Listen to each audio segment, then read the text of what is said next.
The 2025 Legacy of a Dream Award is presented to Paula Thompson, President and CEO of Voices for a Second Chance, a nonprofit that bridges the gap from incarceration to the community for incarcerated and newly released individuals in Washington, D.C.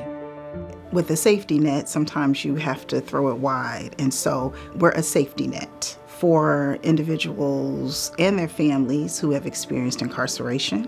We catch them where they are, and then we just work with them to help them get their feet landed on the ground. I wanted to be in a space where I could work with individuals to help them see themselves beyond their circumstances. So we want to be the bridge from the client, we want to be a bridge to the family, we want to be a bridge to the community. And so that's how I approach the work and the development of Voices for a Second Chance.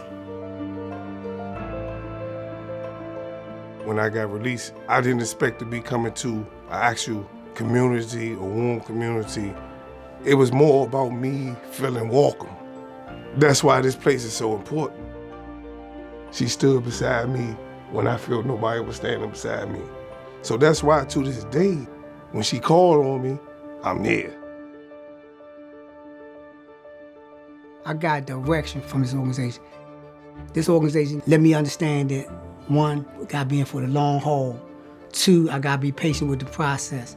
And three, I'm not alone. You're not selling me a pipe dream. You're telling me exactly what it is, and you get me to understand how this will help me become stable.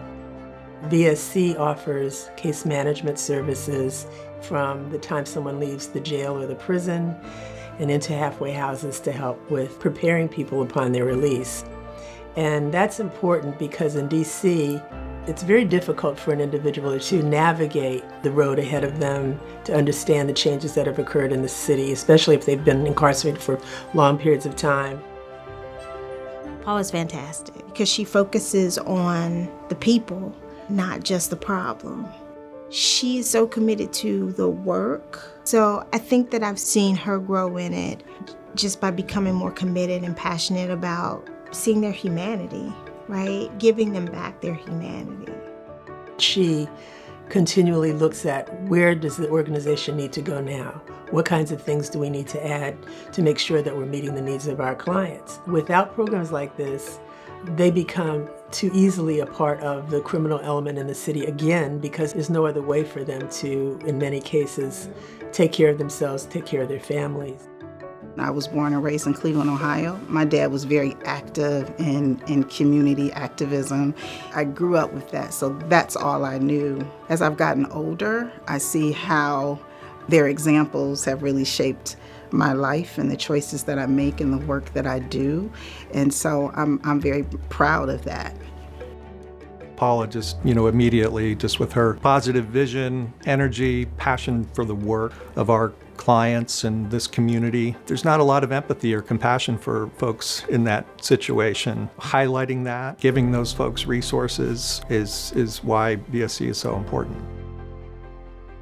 If you speak to many clients who have come through the doors of VSC, they will tell you how they have direct access to Paula. I remember when COVID happened, she was out in the community with a mask on, giving out COVID packages so that people could have toothpaste and toothbrushes. And when people were isolating and going away and not wanting to deal with certain vulnerable communities, Paula went into the community and met people where they were in the heart of COVID. And that's the kind of leader that she is. She was doing that before, and she's done it since. But Voice for a Second Chance is like family to me. It's really a family mechanism. I know when you tell me something, but I know what help look like. So for me, in my heart, this is my family. How do we make people whole? How do we help them to be whole? And whatever that means for them, not our definition of that. It's a privilege and an honor, and I look at it as an opportunity to elevate the work even more, even if I'm the vehicle in VSC elevating the work. Truly, truly honored. I think a partnership with Georgetown, working closely to create ways for us to do that and be a symbol and a model for that. I think this is the opportunity, and now we can do it.